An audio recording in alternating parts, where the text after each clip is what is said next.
Mahirap maging Lazarus, ano? Kaka-resurrect mo lang, may plano agad na patayin ka na naman. Okay?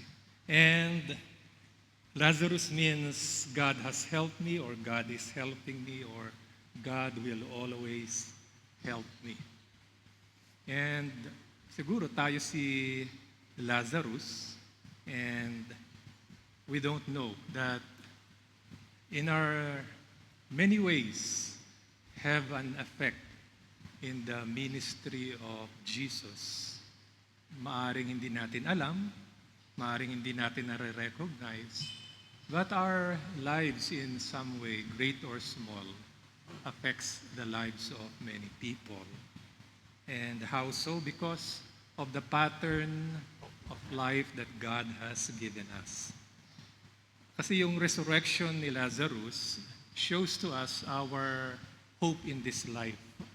Because when we talk about resurrection, most of the time our mindset is the by and by after we die. Pero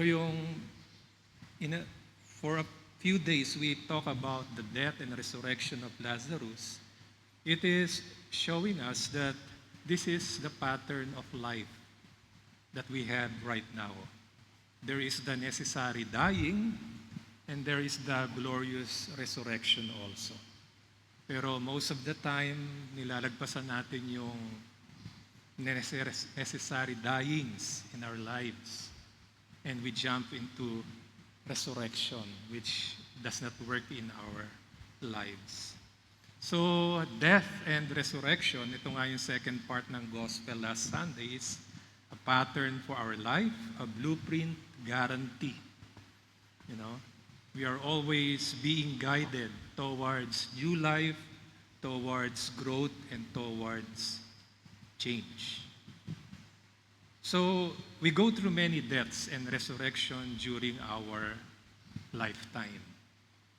And napaka-importante that we realize this, you know.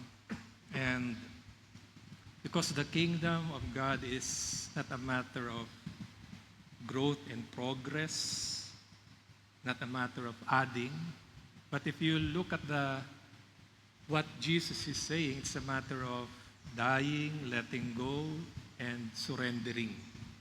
If you want to have life, you must lose your life. If you want to follow me, you must die. So dying to the unreal, dying to those that we don't need in our lives, dying to those that are passing away. Letting go of how we even thought of life should be. Parang kay Lazarus. So, as an example, binigyan tayo sa Acts chapter 16 is St. Paul, that our life's journey consists of dying and resurrection. You know, when tingnan ko uli yung saan ba sila nanggaling. Okay. When they went to the Phrygian and Galatian region, maybe he has already in his mind, no, a great crusade that many thousands will be converted. We will fill the stadium. You know, ito yung mga plano niya. Maybe, we're just guessing. And suddenly, naka-receive siya ng text message kay Lord. Sabi, wag ituloy yung crusade. So he has to die to his pride, to his sense of control, to his vision as far as Galatia and Phrygian region. And then he went to Mysia and Bithynia.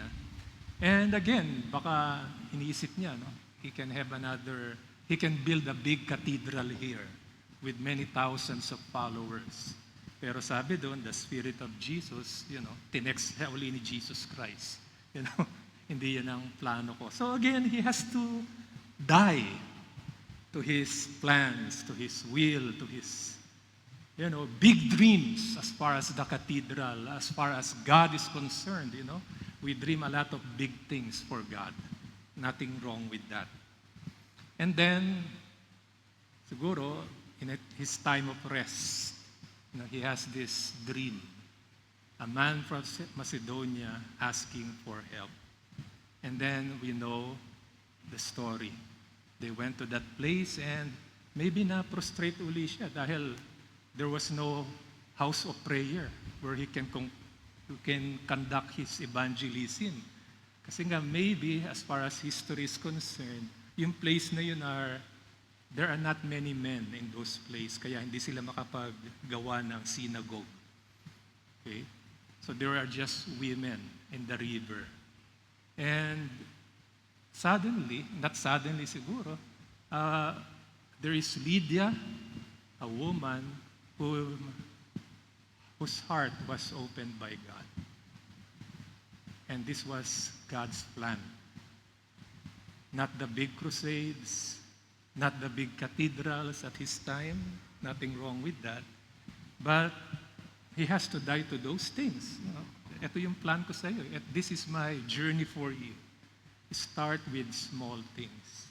And Luke recognized that the heart of Lydia, it says there, God opened the heart of Lydia. And it takes one open heart to recognize one open heart. And maybe that's what God is trying to do in the life of Paul and the rest of his companions. To recognize that it is only God who can open one's heart. Not our program, good as they are, not our talent, good as they are, not anything that we can do. It's surrendering and letting God have his way.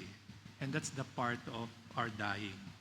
And that part of dying will always lead to new life transformation to each and every one of us. So the good news is, like in our gospel, the past few days, God uses the things that may destroy you. He uses the tragic. He uses the sorrowful. He uses the painful. He uses the unjust to bring life and growth and transformation to each one of us.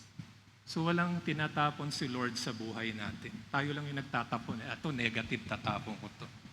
But for God, those things are, maybe precious to Him to be used for our transformation.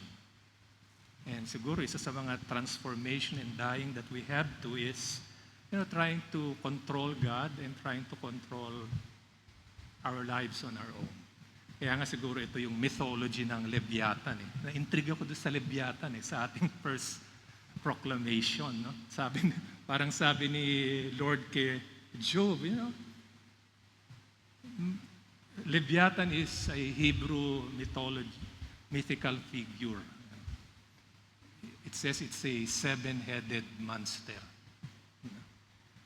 Sabi doon, parang tinatanong ni Lord si Job, can you catch this seven-headed monster with a fly trap?